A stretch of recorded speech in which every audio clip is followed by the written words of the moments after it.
unanimous, agreed upon decision regarding the date of the Prophet ﷺ's birth. The Prophet ﷺ told us certain things that we know for sure. Of them, in the famous hadith of Sahih Muslim, that a man asked the Prophet ﷺ, why do you fast on Mondays? Why do you fast every Monday? He said, this was the day I was born on. And this was the day that revelation began to me. i.e. Iqra came down on Monday. So we know for a fact he was born on a Monday. Okay, that narrows down a day of the week. How about a year? Well, there are some narrations that mention the year as well. There's a beautiful narration in which Uthman ibn Affan asks one of the oldest Qurashis, and his name is Qubath ibn Ashyam, after the death of the Prophet ﷺ. He asks him, أَأَنْتَ أَكْبَرُ مِنْ رَسُولِ اللَّهِ صَلَّى اللَّهُ عَلَيْهِ وَسَلَّمْ? Are you akbar? Meaning, what does akbar here mean? Older. Anta akbar, because he's an old man. But of course akbar also means bigger or grander, right? So Qubayth smiles and he goes, the Prophet ﷺ is akbar minni, but I am older than him. Asannu minhu. He changed the question because the question the question is alluding to the fact, are you bigger than the Prophet ﷺ? So he said, no, the Prophet ﷺ is bigger than me, but I am older than him. Ana asannu minhu. And then he says, the Prophet ﷺ was born Aam al-Fil. Aha, we have a year now. He was born in the year of the elephant. And as for me, I remember my mother taking me outside of Mecca as a child, and I saw the dried up green dung that the elephants had left. What does this show? What does this show? That he remembers the elephant's dung, which is basically the same year, the year of the elephants, right? And the Prophet ﷺ was born that year. So he's a little bit older than the Prophet ﷺ, and the Prophet ﷺ is bigger than him. Al-Akbaru minhu. This hadith is narrated in Tirmidhi. So, Qubayth therefore puts a date. Also we have, somebody asks another Sahabi, Suwayd ibn Ghafla, about the Prophet ﷺ's birth, and he said, the Prophet ﷺ and I were both born the same year that we were born Aam al-Fil, the year of the elephant. So from both of these narrations, we can pretty much verify that the Prophet ﷺ was born in the year of the elephant. Even though there are some opinions he was born 10, 15, 20 years before after, but these are very minuscule minority. The bulk or the vast majority of early historians said he was born in the year of the elephant. We already said the Arabs did not have a calendar. We already said that they would have a calendar based upon events. The year of the drought, the year of the invasion, the year of the elephant. And then for the next 5, 10 years they would say 2 years after the year of the elephant, 3 years before the year, until something else big happened. And then they began something else, right? So this was their calendar system until Umar ibn al-Khattab came and said, we need a calendar. This is a part of civilization to have your calendar, right? We need a calendar. And then he made the Islamic Hijri calendar, which we follow to this day. So pretty much we are confirmed now 2 things. The year of the elephant and a Monday. Okay, what is the year of the elephant? Difficult to date because we don't have any type of chronicles of the Abyssinians and what they did, but by and large, piecing together various factors that are beyond the scope of this, majority of historians say this corresponds to 570 of the Christian era. 570 of the Christian era. 570 CE, the Prophet ﷺ was born. Now, how about the day of the, so it's the year of the elephant, fine. How about the month and the day of the month? When we look at 2 of the earliest books ever written about the history of the Prophet ﷺ, we find differing accounts. The most famous book of history is, of course, Ibn Ishaq. We talked about it, the Seerah of Ibn Ishaq. Ibn Ishaq died 150 Hijrah. Ibn Ishaq says, without any chain of narrators, he's writing from himself, that the Prophet ﷺ was born on a Monday, the 12th of Rabi' al-Awwal, in the year of the elephant. So this explains why this opinion is present. He says very clearly that the Prophet ﷺ was born on a Monday, on the 12th of Rabi' al-Awwal, in the year of the elephant. However, between him and the Prophet ﷺ are almost 200 years, because remember, going back to the birth of the Prophet ﷺ is 53 before Hijrah. So between him and the birth of the Prophet is 200 years. And he doesn't tell us where he gets it from, who's narrating this to him, what is the chain of narrators. When we look at the second earliest book, and this is called the Tabaqat of Ibn Sa'd, which was written around 220 or so Hijrah, the Tabaqat of Ibn Sa'd.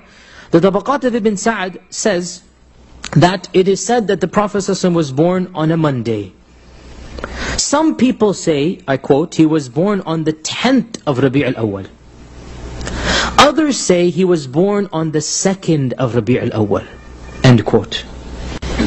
Two opinions, neither of which conform to the 12th of Rabi' al-Awwal. Ibn Abbas, it is said, also said the 10th of Rabi' al-Awwal. Ibn Kathir, the famous historian of Islam, Ibn Kathir in his Al-Bidayah wa Nihaya says that the majority opinion is that the Prophet ﷺ was born in Rabi' al-Awwal, but others have other months as well. And then scholars differed with regards to the date of his birth. One group said he was born on the 2nd of Rabi' al-Awwal, number 2nd of Rabi' al-Awwal. Ibn Kathir says this was the opinion of Abu Ma'shar al-Sindi, a famous scholar of history, died 171. It was also the opinion of Ibn Abd al-Barr, a very famous scholar of Andalus, died 463. It was also the opinion of Al-Waqidi, who died 207. Al-Waqidi is one of the most famous historians of early Islam. So we have three very early authorities saying he was born on the 2nd of Rabi' al-Awwal. Ibn Kathir goes on. Another opinion is that he was born on the 8th of Rabi' al-Awwal. He says this is the opinion of Ibn Hazm, the famous scholar of Andalus, Imam Malik ibn Anas, you all know Imam Malik, the scholar of Medina. And the opinion of Az-Zuhri, who is, again, I cannot explain how famous Az-Zuhri is, 128 Hijrah, and opinion of Muhammad ibn Jubayr ibn Mut'im, a number of famous people of the past, the 8th of Rabi' al-Awwal. Ibn Kathir moves on. A third opinion is that he was born on the 10th of Rabi' al-Awwal. So we have now 2nd, 8th and 10th. The 10th of Rabi' al-Awwal. He says this is the opinion of Ibn Asakir and the opinion of Ja'far al-Sadiq. Who is Ja'far al-Sadiq? Cousin, no. He's the descendant of the Prophet ﷺ, and the Shia consider him to be one of the Imams. He's the 6th Imam for the Shia, but he's the descendant of the Prophet ﷺ. So one of the descendants of the Prophet ﷺ says that he was born on the 10th of Rabi' al-Awwal. Ibn Kathir says the fourth opinion is that he was born on the 12th of Rabi' al-Awwal, and this is the opinion of Ibn Ishaq. But there is no isnad on this matter. In other words, there's no chain of narrators that mentions anything about the 12th of Rabi' al-Awwal. Ibn Kathir does say that this is the most popular opinion in his time. Ibn Kathir died 770 something, way after. In medieval Islam, 12th Rabi' al-Awwal is the most popular opinion. And from medieval Islam up until our times is the most popular. But in early Islam it was not the most popular. The 5th opinion, the 17th of Rabi' al-Awwal. The 6th opinion, the 22nd of Rabi' al-Awwal. The 7th opinion, he was even born in Rabi' al-Awwal, he was born in Ramadan. And this is the opinion of Zubayr ibn Bakkar, who was the first scholar to ever write a history on Makkah. And he died 256 Hijrah. And then there are other opinions as well. So, to summarize, there are over 10 opinions in the earliest books of Islam about the exact day that the Prophet ﷺ was born. None of them are, let's say, indisputable. None of them are clear-cut. None of them have solid evidence. All of them are the opinions of early authors and narrators. And to be very academic, the opinion of the 12th of Rabi' al-Awwal seems to have much less weight than the 2nd and the 8th and the 10th. Because these three have tabi'un taba tabi'un. They have descendants of the Prophet ﷺ. Whereas the opinion of the 12th, it is by Ibn Ishaq, who is 200 years after the birth of the Prophet ﷺ, and he doesn't have any chain. So if this is the case, why then is the opinion of the 12th of Rabi' al-Awwal the most popular? So much so that for many of you it's shocking that I'm daring to go against this fact of history, right? This might be blasphemy to tell you that, how dare you? Why is it so popular? Very easy to respond. Point number one, Ibn Ishaq. I already mentioned that 90% of authors who write about seerah, they only rely on Ibn Ishaq. They just take Ibn Ishaq and summarize it, redo it, translate it, do this and that. That's what they do. And it's a good book, but it's not the only book. So because Ibn Ishaq is Ibn Ishaq, and because he says 12th of Rabi'ul Awwal, end of story. No questions asked, is going to be the 12th of Rabi'ul Awwal. The second opinion, or the second reason why the 12th of Rabi'ul Awwal became so popular, is that, and this leads us to a controversial issue, but I don't shy away from controversy, as you all know, is that the first time that the Prophet's birthday was celebrated as a public event, i.e. the Mawlid al-Nabi or the Milad al-Nabi as we call it, the first time that it was celebrated, the authorities who celebrated it chose the 12th of Rabi'ul Awwal. And because they chose the 12th of Rabi'ul Awwal, now that's it. It just spread like wildfire. The day and the event and the custom.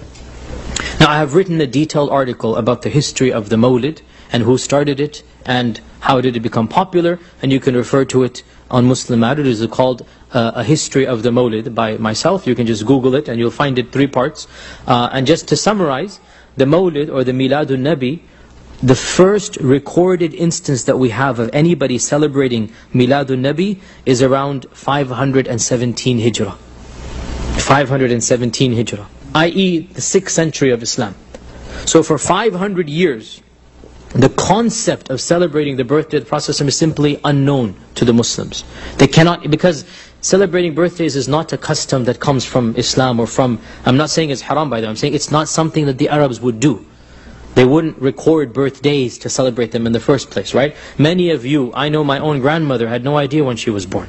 They didn't record these things. It was not something of significance to them. The day and the month and the year that you were born. This is a Western concept that is now modern. Everybody records it. But that was not something that, if you even ask your own grandparents, many of them would not know. You know, it's not something that was recorded. And so, the concept of celebrating it is a very late addition. And the first group that celebrated it were the Fatimids of Egypt. And the Fatimids are a dynasty that are not of Sunni theology. They are an extreme Shi'i dynasty. The Fatimids are the ancestors of, in today's time, the Aga Khanis and the Buhra, the Ismailis. The Fatimids are the ancestors of these groups, the extreme Shia groups. And for a number of years they ruled over Egypt. The Fatimid dynasty ruled over Egypt. And they instituted over 30-40 festivals. And of course there's a reason why rulers have festivals. Why do people have festivals? What does it do? Distracting and economy. People come and buy and sell. Popularity of whatever it's called, the nation state in our times, or in their times the ruling family, right? So there's a reason why